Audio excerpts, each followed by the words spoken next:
Hi friends, I'm Yogesh, the team from A stock Guru.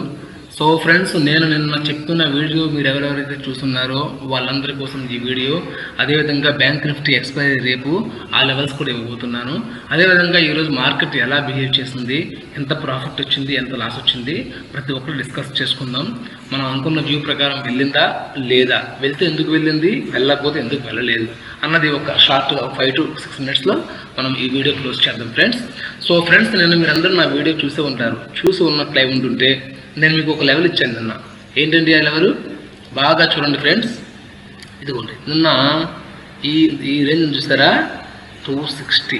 Okay, చూడండి ఈ range సుమారుగా ఈ రేంజ్ నుంచి. ఓకే ఫ్రెండ్స్, ఈ రేంజ్ నుంచి మార్కెట్, ఇది నిన్నటి market friends.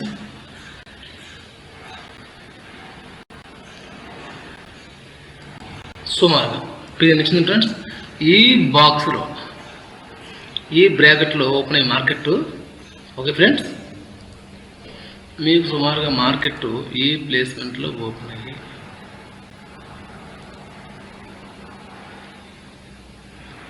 So friends, market అనేది మీకు ఈ ప్లేస్మెంట్లో ఓపెన్ అయినట్లయితే కనుక, ఓపెన్ అయ్యి బ్రేక్అవుట్ కాలుకి వెళ్ళిందంటే కనుక మీకు కొన్ని లెవెల్స్ ఇవ్వడం జరిగింది. ఓకే ఫ్రెండ్స్, బాగా గమనించండి ఫ్రెండ్స్. ఈ ప్లేస్మెంట్లో ఓపెన్ అయ్యిందా, ఇక్కడ చూడండి, ఈరోజు మార్కెట్ ఓపెన్ అయింది, ఇక్కడ ఓపెన్ అయింది. ఇలా పైకి వచ్చి అక్కడి నుంచి అలా కిందకు వచ్చి ఆల్మోస్ట్ ఈ ప్లేస్మెంట్ వరకు వచ్చాను. నేను చెప్పడం ఏం జరిగిందండి, ఈ ప్లేస్మెంట్లో చూసారు కదా, నిన్నటి మార్కెట్ అది. ఈ ప్లేస్మెంట్లో ఓపెన్ అయ్యి 10 నుంచి 15 నిమిషాలు లేదా 20 నిమిషాలు కన్సల్టేషన్ జరిగి, ఓకే ఫ్రెండ్స్, ఈ ప్లేస్మెంట్లో 10 నుంచి 20 నిమిషాలు కన్సల్టేషన్ జరిగి, ఓకే, ఇక్కడ నుంచి పైకి బ్రేక్అవుట్ అయిందంటే కనుక కాల్కి వెళ్తుంది అని చెప్పడం జరిగింది. ఓకే ఫ్రెండ్స్, ఒకవేళ ఎలా కాకుండా కన్సల్టేషన్ జరిగి కిందకి వెళ్ళిందంటే కనుక ఇది ఫస్ట్ లెవెల్, ఇక్కడ నుంచి ఇంకా ఎక్కడి వరకు వస్తారని చెప్పడం జరిగింది. సో మరి మార్కెట్ అలా జరిగిందా, వెళ్ళిందా ఈరోజు? ఒక్కసారి మనం చూసుకున్నట్లయితే మార్కెట్ అట్లా మూవ్ అయిందా లేదా? ఓకే ఫ్రెండ్స్, చెప్పండి. అయింది, ఖచ్చితంగా పైకి వెళ్ళింది. మనం చెప్పుకున్నటువంటి లెవెల్ ఏదైతే ఉందో చూడండి, ఈ లెవెల్ క్రాస్ చేసి, బాగా చూడండి ఫ్రెండ్స్, ఈ లెవెల్ క్రాస్ చేసి పైకి వెళ్ళాడు. అంటే 51,300 లెవెల్ అనేది క్రాస్ అయిందంటే కనుక మీకు ఖచ్చితంగా 51,900 వరకు, అంటే ఈ 950 వరకు కూడా ఉంటుంది మూమెంట్ అని చెప్పన్నాను. అది ఎలా ఉంటుంది అంటే, ఈ క్రాస్ అవ్వగానే ఇక్కడ నుంచి 1, 2, 3 ఇలా ఈ రేంజ్లో ఇక్కడ వరకు మార్కెట్ ఇట్లా ఉంటుంది అని చెప్పడం జరిగింది. మరి మనం అనుకున్న ప్లేస్మెంట్ బాగా చూడండి ఫ్రెండ్స్, అబ్జర్వ్ చేయండి. నేను చెప్పాలన్న సబ్జెక్టు, మనం అనుకున్న ప్లేస్మెంట్ ఈ రెసిస్టెన్స్ క్రాస్ అయ్యి చూసారా, 51,250 నుంచి 300 దాటిందా మార్కెట్. ఇలా ప్రైస్ యాక్షన్ క్రియేట్ అయ్యి 51,950 వరకు వెళ్ళే అవకాశం ఉంది. ఇది మంచి రెసిస్టెన్స్, ట్రెండ్ లైన్ రెసిస్టెన్స్. 1 డేలో ట్రెండ్ లైన్ రెసిస్టెన్స్ అనమాట. బ్రేక్ అయ్యి పైకి వెళ్తే చాలా లాంగ్ జర్నీ ఉంటుంది, సుమారుగా 1000 పాయింట్స్ అని చెప్పడం జరిగింది కదా. మరి బ్రేక్ అయి కూడా 300 నుంచి ఎంతైంది, 400 వరకు వెళ్ళింది ఎప్పటికే.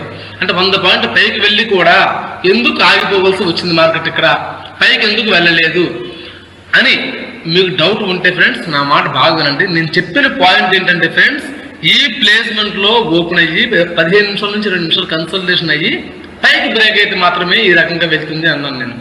వాడు ఎక్కడ ఓపెన్ అయ్యాడు? నేను చెప్పిన ప్లేస్మెంట్ సుమారుగా ఓపెన్ అయ్యి పైకి వచ్చి ఒకేసారి చూడండి, ఇక్కడ 51,180 ఓపెన్ అయ్యి ఒకేసారి 50,930, అంటే సుమారుగా 280 పాయింట్లు 300 పాయింట్లు ఒకేసారిగా చూడండి ఫ్రెండ్స్. 300 పాయింట్లు ఒకేసారి ఆల్మోస్ట్ కిందకు వచ్చేసాడు. ఇది ట్రాపింగ్ అనమాట. ట్రాపింగ్ అంటే ఇదే మార్కెట్. ఇంత ఒకటే జర్నీ అనేది అట్లా ఇచ్చారు అంటే మనం వాటిని గెస్ చేయలేము. మార్కెట్ని అదేమన్నా చేయొచ్చు, ఇట్లా కిందకి రాలిపోవచ్చు, లేకుంటే మళ్ళీ అక్కడ నుంచి పైకి వచ్చేయచ్చు, ఏమన్నా చేయొచ్చు. నేనేం చెప్పాను, ఈ ప్లేస్మెంట్లో 15-20 నిమిషాలు కన్సల్టేషన్ అయిన తర్వాత మాత్రమే అది బ్రేక్అవుట్ 250 to 300 బ్రేక్అవుట్ అయితే మాత్రమే పైకి ఈ మూమెంట్ ఉంటుందని చెప్పడం జరిగింది తప్పితే ఈ ఎలాగైనా సరే ఎప్పుడు ఓపెన్ అయినా కూడాను ఎక్కడికి వెళ్ళి వచ్చినా 250 300 దాటంగానే పైకి వెళ్ళిపోతుందని చెప్పి అనలేదు. బాగా గుర్తుంచుకోండి. ఈ ప్లేస్మెంట్లు 250 ప్లేస్మెంట్లు ఓపెన్ అయ్యి కన్సల్టేషన్ అయ్యి 15-20 నిమిషాల తర్వాత బ్రేక్అవుట్ అయితే మాత్రమే పైకి వెళ్తుంది అన్నాను నేను. అలా వెళ్ళలేదు కాబట్టి 300 దాటినా కూడా 400 వెళ్ళి ఆగిపోయాడు. నేను చెప్పాలనుకున్న పాయింట్ మీ అందరికీ అర్థమవుతుంది అనుకుంటున్నా ఫ్రెండ్స్. సో ఒకవేళ ఎక్కడ ఓపెన్ అయ్యి పైకి వెళ్ళకుండా కిందకి వెళ్ళాడు కదా, కిందకి వెళ్ళినప్పుడు పైకి రాకూడదు, పైకి వెళ్ళి వచ్చారు కిందకి కూడా. ఎప్పుడు ఇక్కడ ఓపెన్ అయిన తర్వాత ఇక్కడ 15-20 నిమిషాలు కన్సల్టేషన్ అయి ఉంటారు. మార్కెట్ కన్సల్టేషన్ అయిన తర్వాత కిందకి వెళ్ళి ఉండే కనుక ఖచ్చితంగా కిందకి వచ్చేవాడు కాదు. అప్పుడు నేను చెప్పిన యాంగిల్ లెవెల్స్ ఏవైతే ఉన్నాయో ఆ రకంగా ఫర్ ఎగ్జాంపుల్ నువ్వు చెప్తున్నాను. అలా ఇక్కడ కనుక ఓపెన్ అయ్యి ఇక్కడ ఓపెన్ అయ్యి కన్సల్టేషన్ జరిగి ఉన్నట్లే ఉండండి, కిందకి బ్రేక్ అయితే కనుక ఇలా వచ్చుండేవాడు. సో ఈ ప్లేస్మెంట్లో కన్సల్టేషన్ కాలేదు కాబట్టి మాత్రమే ప్యానిక్ చేశాడు మార్కెట్. 300 పాయింట్లు కిందకి మీదకి ప్యానిక్ చేసి బ్రేక్అవుట్ అయ్యేలా కలరిచ్చి అక్కడే ఉండి మళ్ళీ బాడీలోకి వచ్చేయడం జరిగింది. దీనినే సైకాలజీ అంటారు. మీకు ఎప్పుడు చెప్తా ఉంటాను, ఇంట్రాడేలో చాలా ప్యానిక్ చేస్తాడు. చాలా ప్యానిక్లో ఉండడం చాలా కష్టం. మనం బాగా చీట్ చేస్తాడు, సైకాలజీ బిహేవ్ చేస్తూ ఉంటుంది మార్కెట్లో. మనం ఎంత మేధావులైనా కూడా డబ్బులు నష్టపోతూ ఉంటారని చెప్పింది దీనికోసమే ఫ్రెండ్స్. అందుకే నేను మిమ్మల్ని ఇంట్రాడేకి సజెస్ట్ చేయను, ఎంకరేజ్ చేయను, కారణం ఇదే. సో ఫ్రెండ్స్ ఇది పాయింట్ ఫ్రెండ్స్. సరే ఇది ఇలా ఉంటే రేపు మార్కెట్ ఎలా ఉండబోతుంది అన్నది చెప్పుకునే ముందు, ఇంత ప్యానిక్ మార్కెట్లో కూడా నేను యాక్చువల్లీ ఎంటర్ అవ్వకూడని మార్కెట్ ఇది, నా వ్యూకి అనుగుణంగా లేదు కాబట్టి ఎంటర్ అవ్వకూడని మార్కెట్. సో నేను ఎంటర్ కాలేదు కూడా వాస్తవంగా అయితే. చిన్నగా ఏదో మంచి సపోర్ట్ల దగ్గరికి రెసిస్టెన్స్ దగ్గరికి వచ్చినప్పుడు చిన్న ఎంట్రీస్ ఇచ్చుకుంటూ చిన్న ప్రాఫిట్లు లాగా చూసారు కదా. 3045 రూపీస్ నా చిన్న ప్రాఫిట్ ఈరోజు. అంటే నాకు అనుకూల మార్కెట్ లేదు కాబట్టి చిన్న ప్రాఫిట్తో క్లోజ్ చేస్తాను. నేను రిస్క్ చేయదలుచుకోలేదు. నేను ఒకవేళ నేను మీకు చెప్పిన మాదిరిగానే ఇక్కడ ఓపెన్ అయ్యి కాసేపు ఒక 20 నిమిషాలు 15 నిమిషాలు కన్సల్టేషన్ పైకి వెళ్ళి కనుక కాలుకుండేవాడిని. అలాగూ పైకి వెళ్ళలేదు, అలాగే కన్సల్టేషన్ అయ్యి కిందకి వెళ్ళలేదు కాబట్టి నేను ఎంటర్ అవ్వాలి. చిన్న మూమెంట్లో మాత్రమే ఒక లాట్ ఎంట్రీ అవ్వడం, 10 పాయింట్లు క్లోజ్ చేసుకోవడం, ఇట్లా చిన్న ట్రేడింగ్ చేసుకొని ఒక చిన్న ప్రాఫిట్తో ఈరోజు మార్కెట్ క్లోజ్ చేయడం జరిగింది ఫ్రెండ్స్. సో ఇది ఎట్లా ఉంటే ఫ్రెండ్స్ రేపు మార్కెట్ ఎలా ఉండబోతుంది అన్నది ఒక 4 ముక్కల్లో చెప్పుకుందాం ఫ్రెండ్స్.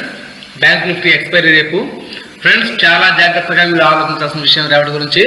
ఎందుకంటే చూడండి, రేపు 51,430 అన్నది చాలా మోస్ట్ ఇంపార్టెంట్ లైన్. అది కూడా బాగా గుర్తుపెట్టుకోండి ఫ్రెండ్స్. మీకు మార్కెట్ రేపు మీకు మార్కెట్ ఈ ప్లేస్మెంట్లో ఓపెన్ అయ్యి కన్సల్టేషన్ 20 నిమిషాలు 25 నిమిషాలు అయిన తర్వాత పైకి బ్రేక్అవుట్ అయితే 51,430 క్రాస్ అయింది అంటే ఇక్కడ నుంచి ప్రైస్ యాక్షన్లో ఎంట్రీ ఇవ్వండి. ఖచ్చితంగా 51,560కి వెళ్ళాల్సిందే. ఓకే ఫ్రెండ్స్, బాగా గుర్తున్నారు కదా. మళ్ళీ ఎక్కడ కూడా ప్రైస్ యాక్షన్లో 51,60 బ్రేక్ అయ్యింది అంటే మాత్రం 51,725 770 వరకు మార్కెట్ వెళ్ళబోతుంది. చాలా స్ట్రాంగ్ రెసిస్టెన్స్ ఫ్రెండ్స్. బాగా గుర్తుపెట్టుకోవాల్సిన విషయం, ఇక్కడ ఓపెన్ అయ్యి కన్సల్టేషన్ అవ్వాలి. కన్సల్టేషన్ అయ్యి బ్రేక్ అయ్యి 540 బ్రేక్ అయితే మాత్రమే ఏ వ్యూ ఉంటుంది. ఎక్కడ ఓపెన్ అయ్యి కన్సల్టేషన్ అవ్వకుండా ఒకేసారి వెళ్ళిపోతే మాత్రం దయచేసి ఎంటర్ అవ్వద్దు. అది ట్రాపింగ్ జోను. అలా పైకి వెళ్ళిపోవచ్చు, అలా కిందకు వచ్చేయచ్చు, ఏమన్నా చేయొచ్చు. మనం దీన్ని పట్టుకోవాలంటే మాత్రం ఇది ఉంది కదా 400. ఈ 400 అనేది ఈరోజు అప్పర్ హై. సో 430 అనేది ఒక రేంజ్ రెసిస్టెన్స్ అనమాట. సో ఇక్కడ ఓపెన్ అయ్యి 15-25 నిమిషాలు కన్సల్టేషన్ అయ్యి పైకి బ్రేక్ అయ్యి 400 ఇక్కడ ఓపెన్ అయ్యి ఇక్కడ అంటే ఎక్కడ సుమారుగా 180 నుంచి 300 లోపు ఇక్కడ ఓపెన్ అయ్యి ఈ మధ్య మాత్రమే కన్సల్టేషన్ అయ్యి పైకి బ్రేక్ అయితే మాత్రమే మీరు 440 దగ్గర ఎంట్రీ ఇచ్చి 560 వరకు ఉండొచ్చు. మళ్ళీ అక్కడ ప్రైవేషన్లో ఎంట్రీ ఇచ్చి 720 770 వరకు హ్యాపీగా ఉండొచ్చు. ఇది పైకి వెళ్తే ఉండే వ్యూ. ఒకవేళ అలా కాకుండా ఇదే ప్లేస్మెంట్లో ఓపెన్ అయ్యి కన్సల్టేషన్ అయ్యి ఓకే ఫ్రెండ్స్, ఇదే ప్లేస్మెంట్లో మళ్ళీ ఓపెన్ అయ్యి కన్సల్టేషన్ జరిగి పైకి వెళ్లకుండా కిందకి బ్రేక్ అయితే ఓకే ఫ్రెండ్స్, ప్రైజ్ యాక్షన్లో తీసుకోండి. 51,171 బ్రేక్ అయ్యింది అంటే 51,13 వచ్చింది. మళ్ళీ ఇక్కడ ప్రైజ్ యాక్షన్లో ఎంట్రీ ఇచ్చారంటే కనుక సుమారుగా 50,820 వరకు వచ్చే అవకాశం ఉంది. సో ఫ్రెండ్స్, ఇది రేపటి మార్కెట్ సినారియో. మీకు ఈ ప్లేస్మెంట్ అనేది మోస్ట్ ఇంపార్టెంట్. ఈ ప్లేస్మెంట్లో ఓపెన్ అయ్యి కన్సల్టేషన్ అయ్యి బ్రేక్అవుట్ అయితే అప్ అయితే ఎలా ఉంటుంది, డౌన్ అయితే ఎలా ఉండబోతుంది మార్కెట్. ఇక్కడ ఓపెన్ అయ్యి మార్కెట్ ఇక్కడ ఈ కన్సల్టేషన్ తీసుకోకుండా ఒకేసారి కిందకు వచ్చేస్తా ఉన్నా, ఒకేసారి పైకి వెళ్ళిపోతున్నా మాత్రం దయచేసి ఎంట్రీ ఎవరు ఇవ్వద్దు. అది ట్రాపింగ్. హైలీ ఎక్స్పర్ట్స్ ఎవరన్నా అర్థం చేసుకోవాలి తప్ప మార్కెట్ని మనలాంటి వాళ్ళం అర్థం చేసుకోలేము. కాబట్టి దయచేసి మీరు అట్లా ఎంట్రీ ఇవ్వద్దు. చాలా ఇంపార్టెంట్ ఫ్రెండ్స్. ఇవన్నీ వీటిని దృష్టిలో పెట్టుకొని మాత్రమే మీరు చూసుకోవాల్సిన అవసరం ఉంటుంది. సో ఎలా ఉంది ఫ్రెండ్స్ మార్కెట్ బిహేవియర్? ఒకవేళ ఈ ప్లేస్మెంట్ లో ఓపెన్ కాకుండా గ్యాప్ అప్ కానీ గ్యాప్ డౌన్ కానీ 300-500 పాయింట్స్ లోపు గ్యాప్ అప్ కానీ గ్యాప్ డౌన్ కానీ ఓపెన్ చేశారంటే కనుక ఒక 20 minutes to ½ an hour కామ్గా ఊరుకొని ఏదో ఒక ప్రైజ్ యాక్షన్ క్రియేట్ అవుతుంది మార్కెట్లో. ఏదో ఒక price action down trend up trend create అవుతుంది కదా. అప్పుడు అలా క్రియేట్ అయినప్పుడు అప్ ట్రెండ్ అయితే అప్కి, డౌన్ ట్రెండ్ అయితే డౌన్కి, డౌన్ ట్రెండ్ అయితే డౌన్కి పుట్టుకి ఉండి మనం 1 రూపీ సంపాదించుకునే ప్రయత్నం చేద్దాం తప్పితే కంగారు పడి వెళ్ళిపోతుందన్న ఉద్దేశంతో ఎంట్రీ ఇచ్చారంటే కనుక మీ అకౌంట్ మొత్తం ఖాళీ చేసుకోవడం కన్ఫర్మ్. నాకు తెలిసినటువంటి ఈ చిన్న ఇన్ఫర్మేషన్ మీతో షేర్ చేసుకోవాలనే ప్రయత్నం చేసిన విషయంలో సక్సెస్ అయ్యాలనుకుంటున్నాను. ఈ ఇన్ఫర్మేషన్ మీకు యూజ్ అయ్యింది అనుకుంటున్నాను నేను. ఒకవేళ ఈ ఇన్ఫర్మేషన్ మీకు నచ్చినట్లయితే like, share, comment, subscribe compulsory. అదేవిధంగా ఫ్రెండ్స్, కొత్త వాళ్ళు ఎవరన్నా ఇందులో ఉంటే కనుక మీకు డీమ్యాట్ అకౌంట్ ఓపెన్ చేసుకోవాలనే అభిప్రాయం ఉంటే డిస్క్రిప్షన్లో నేను Kotak neo, Zerodha, Angel broken ఇవన్నీ కూడాను మీకు డిస్క్రిప్షన్లో పెట్టాను నేను లింక్స్. మీకు ఏది కావాలంటే ఓపెన్ చేసుకోండి. నన్ను సజెస్ట్ చేయమంటే మాత్రం కొటక్ నియో సజెస్ట్ చేస్తాను. ఎందుకంటే 0 బ్రోకరేజ్, మీకు అమౌంట్ ఏం కాదు కాబట్టి. కొత్త వాళ్ళు ఎవరన్నా చేసే వాళ్ళు ఎవరైనా ఇంట్రెస్ట్ ఉండే వాళ్ళు ఉంటే కనుక మీరు ప్లాట్ కొన్నప్పుడు అమ్మేటప్పుడు బ్రోకరేజ్ పే చేయకుండా ఫ్రీగా చేసుకునే అవకాశం కల్పించేటటువంటి కొటక్ నియో యాప్ ఉంది కాబట్టి మీకు ఇష్టం ఉంటే చేసుకోండి friends. Thanks for watching. By by.